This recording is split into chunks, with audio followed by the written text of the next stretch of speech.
अस्सलाम वालेकुम friends, welcome back to my YouTube channel daily tips with Asma. ख्वाब में रोशनी देखना हदायत की दलील है।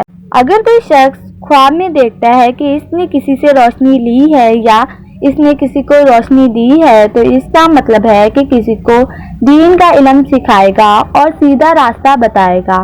जबकि ख्वाब में अंधेरा देखना गुमराही और बददीनी का सबब है।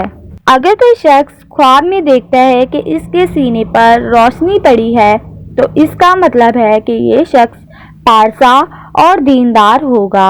लेकिन अगर कोई शख्स ख्वाब में देखता है कि इसके इर्द गिर्द रोशनी फैली है, तो इसका मतलब है ये बुरे कामों से दूर रहेगा और आफत इससे दूर रहेंगी। ख्वाब में रोशनी देखने की 4 वजह हैं।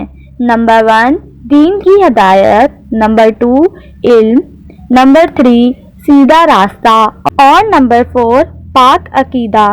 फ्रेंड्स, अगर आप किसी भी ख्वाब की ताबीर जानना चाहते हैं तो कमेंट बॉक्स में कमेंट करें। Thanks for watching. Allah Hafiz.